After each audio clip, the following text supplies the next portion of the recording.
관동 대지진 조선인 학살, 군함도 조선인 강제징용, 대한국 수출 규제, WTO 제소, 일본 제철 자산 압류, 독도 역사 왜곡 문제 등 현재 한국과 일본 양국은 여러 이슈들로 얽혀 풀어가야 할 과제들이 정말 많습니다. 특히 한국인 강제징용과 관련해 일본 측에서는 1965년 한일 청구권 협정으로 이미 해결된 문제라며 최근 한국 대법원의 일본 기업에 대한 배상 판결이나 자산 압류권은 국제법 위반이라고 주장하고 있습니다. 또한 일본 주요 언론에서는 일본 기업 자산 압류와 지소미아 종료 문제, 그리고 최근 논란이 된 아베 사죄상 이슈 등을 거론하며 한국과 일본, 양국의 관계가 악화되는 악순환의 고리를 이번 기회에 함께 끊어야 한다고 강조하면서도 동시에 강제징용에 대한 한국 법원의 배상 판결에 대해서는 마찬가지로 한국 측을 비난하는 현 실정입니다. 일본의 대표적인 우익 매체 중 하나, 산케이신문은 배상 판결에 대해 처음부터 응할 필요도 없는 문제라며 한국 측이 일본 기업으로부터 압류한 자산을 현금화하면 즉시 이에 상응하는 제재를 가해야 한다고 강력하게 주장하고 있고, 또한 중도 성향의 매체인 마이니치 신문에서도 표현을 달리했지만 결국은 이번 한국 법원의 배상 판결이 국제법에 위배된다며 한국 정부에서 이를 해결하는 게 맞다고 보도했습니다. 일본의 유력 경제 매체인 니혼 게이자이 신문의 경우 지난 5일 한국과 일본의 정치적, 경제적 갈등으로 인해 인적 교류 및 기업 활동은 물론 지역 안보까지 흔들리고 있는 위기라며 시급한 해결을 주문했습니다. 이렇게 일본 정부와 주요 언론이 입을 모아 주장하는 것처럼 정말로 한일 청구권 협정에 의해 모든 문제가 일괄적으로 해결된 것일까요? 답은 매우 심플합니다. Nope. 965 국제형사재판소에서 근무했던 경력이 있는 국내의 현직 부장판사가 지난해 6월 서울국제법연구학술지에 국제적 강행규범의 시각에서 본 강제징용 청구권의 소권 소멸 여부라는 논문을 내면서 일본의 주장을 정면으로 반박하고 있습니다. 그의 논문에 의하면 아무리 한일 정부가 1965년 청구권 협정 당시에 강제징용 피해자 개인들의 손해배상 청구권을 포함시켜 일괄적으로 소멸되는 것에 합의를 했을지라도 국가가 반인도 범죄 피해자 개인의 손해배상 청구권을 어떠한 논의도 없이 마음대로 소멸시킬 수는 없을 뿐더러 피해자의 경우 국가뿐만 아니라 개인 혹은 법인을 상대로도 청구할 수 있다는 국제법 법리를 종합적으로 검토한 끝에 현재 일본 정부가 주장하고 있는 것을 정면으로 반박하고 있는 것입니다. 한마디로 정리하면 일본 정부가 주장하고 있는 1965년 한일 청구권 협정을 근거로 개인 청구권도 소멸됐다는 것은 무효라는 것입니다. 일본의 도를 넘은 망발은 여기서 그치지 않았습니다. 지난 5일 일본 방위성이 공개한 기자회견 자료에 따르면 한 기자가 상대국 영역에서의 미사일 저지 능력과 관련해 한국과 같은 주변국의 이해를 얻기 위한 방안에 대해 질문하자 이에 고노다로 방위상은 우리가 우리의 영토를 방어하는데 왜 한국의 양해를 구할 필요가 있는 것인가? 라고 언급하며 한국뿐만 아니라 전 세계에 큰 충격을 주고 있습니다. 여기서 상대국 영역에서의 미사일 저지 능력이라 함은 다시 말해 적의 미사일 기지를 사전에 공격해 파괴하는 능력을 말합니다. 그동안 일본은 전수방위, 즉 공격을 받았을 때만 방어적인 차원에서 반격하는 원칙을 유지해왔는데 만약 일본이 북한을 겨냥해 적 기지 공격 능력을 갖추게 된다면 이는 한반도의 안보에 직결되는 매우 중요하고 민감한 사안으로 이번에 고노 방위상이 한국의 양해를 구할 필요가 전혀 없다는 망언은 아주 위험한 인식이라는 분석입니다.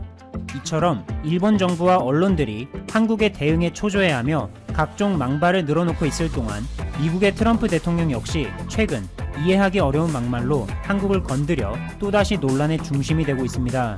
지난달 28일 미국의 다큐멘터리 뉴스인 악시어스 온 HBO는 도널드 트럼프 대통령과 코로나19 사태를 주제로 인터뷰를 했고 지난 3일 방송으로 내보냈는데 해당 논란이 이 인터뷰에 고스란히 담겨 있었죠. 먼저 인터뷰 진행을 맡은 조너선 스완 기자는 최근 미국에서 신종 코로나 바이러스 감염증이 또다시 심각하게 확산되면서 그 심각성에 대해 언급하며 미국의 인구 대비 사망자 비율이 높은 것에 대해 질문하자 이에 트럼프 대통령은 확진자 대비 사망률 통계 자료가 담긴 종이를 들고 나와 미국의 수치는 나쁘지 않다고 주장했습니다. 또한 스완 기자가 코로나19 사태에 잘 대응하면서 동시에 사망자 비율도 대단히 낮은 한국에 대해 칭찬하자 트럼프 대통령은 갑자기 그것은 아무도 모를 일이라며 엉뚱한 주장을 펼치기 시작합니다. 트럼프 대통령은 한국의 통계를 믿지 않는 듯한 발언을 하면서도 한국과는 매우 좋은 관계를 유지하고 있다며 그 끝을 얼버무렸습니다. 이뿐만이 아니죠.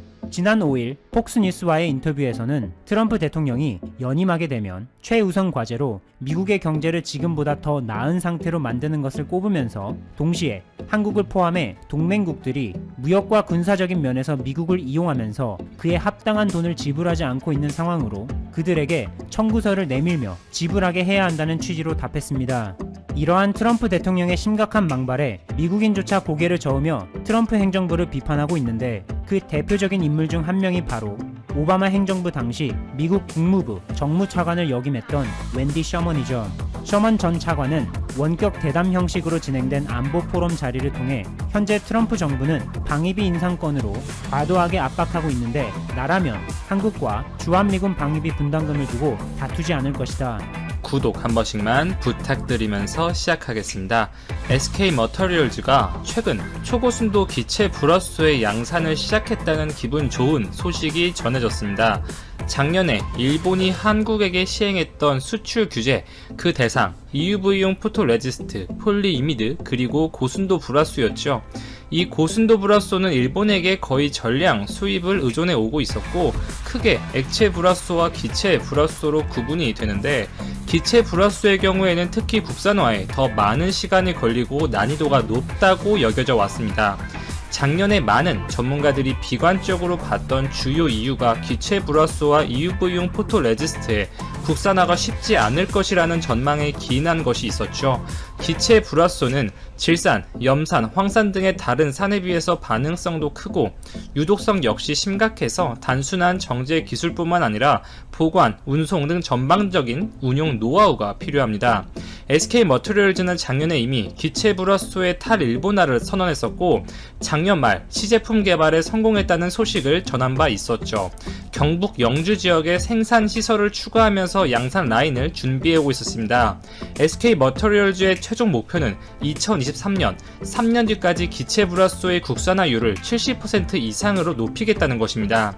이미 액체 불화수소는 솔브레인이 49, 99.99%, 59, 99.999%의 순도를 넘어서 이 12-9 초고순도 제품을 개발해서 대량 생산 체제를 갖추는 데 성공한 바 있었고 실제로 삼성전자와 SK하이닉스 역시 국내산 제품의 비중을 늘리는 추세입니다. 수치로도 증명이 되는 것이 일본의 수출 규제 이후 한국의 이 불화수소 대일 수입 비중이 크게 줄어든 것으로 나타났습니다. 일본이 수출 규제를 본격적으로 단행했던 지난해 7월부터 올해 4월까지 10개월간 한국의 대일 불화수소 수입액은 600만 달러로 수출 규제 시작 전인 2018년 7월부터 2019년 4월까지 기간 동안 수입 액수인 5,800만 달러에 비해서 90%가량 급감했습니다.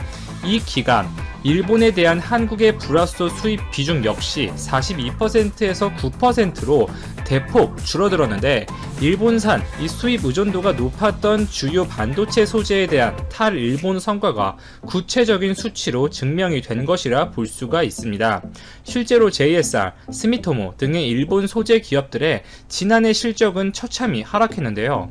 EUV용 포토레지스트 제조 업체인 JSR은 45억만 엔에서 32억만 엔으로 영업이익이 크게 감소하였고 플루오린 폴리이미드 제조 업체인 스미토모 화학 역시 같은 기간 1,800억 엔에서 1,300억 엔으로 실적이 크게 줄었습니다. 일본의 대표적 불화수소 공급 업체죠. 스텔라 케미파 역시 2019년 4월에서 2020년 3월까지의 기간 동안 영업이익은 24억만 엔을 기록해서 전년 동기 대비 32%가량 감소했습니다. 일본 현지에서도 이러한 일본 기업들의 실적 하락을 수출 규제의 여파, 아베 총리의 자충수로 해석을 하고 있고 한국 기업들의 적극적인 대체 경로 마련 그리고 국산화로 인해서 삼성전자와 SK하이닉스 측에서는 뚜렷한 피해가 관측되지 않고 물론 전반적으로 지난해 3분기, 4분기 실적이 떨어진 것은 맞지만 이는 일본의 수출 규제 영향이 아니라 이 전반적인 경기 침체와 이 메모리 반도체의 단가 하락이 더 결정적인 요인이었죠. 수출 규제 이후로 일본의 소재 기업들의 매출이 감소하고 또 메이저 공급 업체들을 잃게 되는 최악의 부작용이 나왔다고 자평을 하고 있습니다. SK 머터리얼즈는 이 브라쏘뿐만 아니라 포토 레지스트 영역에서도 국산화 작업을 본격화시키고 있는데요. 최근 하드 마스크 SOC와 불화 아르곤 포토 레지스트 개발에도 착수를 했습니다. 이 하드 마스크는 포토 레지스트의 보조제라고 볼 수가 있죠. 이 웨이퍼 위에 포토 레지스트를 바르고 이 노광장 미등으로 빛을 쬐서 회로 패턴을 그리게 되는데, 이러한 패턴을 보존시키고 좀 보호하는 역할을 하는 소재라고 보시면 됩니다. SK는 특히 이 포토 레지스트 소재 시장에 특히 많은 투자를 할 계획으로 알려져 있는데요. 이미 올해 2월 금호 석유화학의 전자 소재 사업을 인수한 바 있었죠. 400억 가량을 투자해서 인수했습니다. 금호 석유화학은 2005년 불화 아르곤 포토 레지스트를 국내에서 처음으로 양산한 업체로 이름을 알렸었죠. 15년 이상의 제조 경험, 노하우를 가지고 있다고 볼 수가 있습니다. 현재 이 포토 레지스트, 이 PR의 소재 시장은 외국 기업들이 시장 점유율 90% 이상을 차지하고 있죠. 즉 외산 의존도가 크게 높기 때문에 국내 자체 개발을 통한 좀 안정적인 공급과 기술 협력 요구가 늘고 있는 상태이기 때문에 SK 머터리얼즈는 이러한 시장의 국내 제품 니즈를 적극적으로 공략한 것이라고 평가할 수가 있겠습니다. 글로벌 포토 레지스트 이 소재 시장 규모는 대략 4조 원에 육박을 하고 있죠. 지속적으로 초미세 공정 이 패턴 구현이 요구가 되고 있고, 세밀한 패턴 구현 요구가 되고 있고, 이 3D 낸드 플래시의 적층 경쟁이 심화되면서 그 수요는 지속적으로 늘어날 수밖에 없습니다. 우리나라 기업들 역시 외국 기업들로부터 계속 물건을 받는 것보다는 안정적인 국내 업체를 하나 두고 공급처를 다변화시키는 것이 단가를 낮추는 데에도 훨씬 유리하겠고, 지금처럼 예기치 못한 리스크가 닥쳤을 때 대처에도 용이하기 때문에 양산되는 제품의 퀄리티가 나쁘지 않다면 좀 우리나라 기업들이 좀 수혜를 보고 많은 선택을 받을 가능성이 높겠죠. SK 머터리얼즈는 2021년 생산 시설을 준공하고 2022년부터 연 5만 갤런 규모의 포토 레지스트 생산을 목표로 하고 있습니다. 그리고 SK뿐만 아니라 국내 업체 동진 세미캠 많이 소개를 해드린 바 있었죠. 이 기업 역시 포토 레지스트 공장을 증설하기로 결정을 했습니다. 2010년부터 이 불화 아르곤 포토 레지스트를 생산하기 시작했었고, 실제 일본 기업들이 사실상 독점을 하다시피 했으니 제조되는 양은 미미한 수준이었습니다. 이 동진 세미캠이 갖고 있는 화성 공장에서는 이 브라크립톤 포토 레지스트를 주로 생산을 해오고 있었고, 좀 증설을 통해서 이 전반적으로 광범위한 공정에 쓸 수 있는 이 불화 아르곤 포토 레지스트의 생산을 늘리기로 결정을 했습니다. 이렇게 국내 업체 SK와 동진 세미캠은 포토 레지스트 시장에 적극적으로 뛰어드는 상태이고, 특히 SK의 행보에 좀 주목을 해볼만 하죠. 이 근본적인 국내 반도체의 파워, 기본기를 키우겠다는 의지가 아주 강력합니다.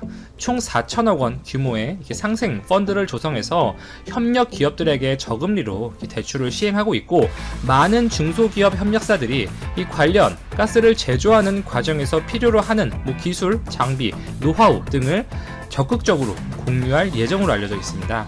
이미 작년 11월에 경북 영주에 이 R&D 시설인 통합분석센터를 설립한 바 있었죠. 이렇게 일본에게 의존하던 다수의 반도체 소재들이 국산화를 끝내고 있고, 지속적인 개발, R&D가 이뤄지고 있지만 한 가지 해결이 안 된 부분은 EUV용 포토 레지스트라고 볼 수가 있습니다. 일본의 JSR, TOK, 시네스 등이 시장을 장악하고 있는데, 우리나라 입장에서는 크게 두 가지의 대안이 언급이 되고 있어요. 우선 EUV용 포토 레지스트에서 혁신적인 기업, 미국의 인프리아의 EUV용 포토 레지스트는 금속 산화물 기반으로 무기물입니다. 유기물을 사용하는 기존 일본 기업들이 제조하는 이 포토 레지스트보다 빛 흡수율이 4배 이상 높은 것으로 알려져 있고, 이렇게 흡수율이 늘어나면 당연히 미세한 회로 패턴을 그리는데 유리하겠죠. 여기에 우리나라 기업들 삼성전자, SK하이닉스가 적극적으로 투자를 넣고 있고요. 반도체 장비 업체 램리서치 역시 이 기존의 습식 레지스트가 아닌 건식 레지스트, 새로운 기술을 소개한 바 있습니다.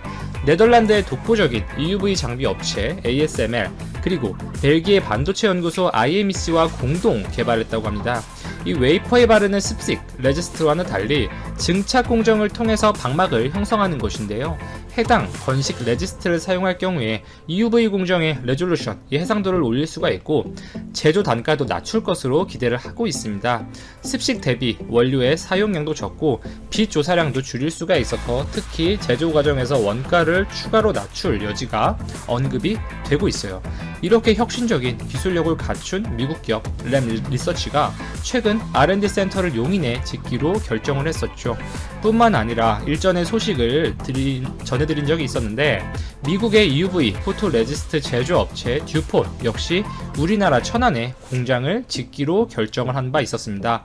당장에 우리 기업들이 기술력을 갖추고 있는 상황은 아니지만 어쨌든 많은 미국 기업들이 보다 더 혁신적인 기술력을 갖추기 위해 노력을 하고 있고 한국에 들어오고 있는 상황이고, 이는 우리나라 국내 반도체 기업들이 보다 다양한 공급처를 확보하고 탈일본화를 하는데 충분한 기여를 할 수 있다, 그렇게 정리해 볼 수가 있겠습니다.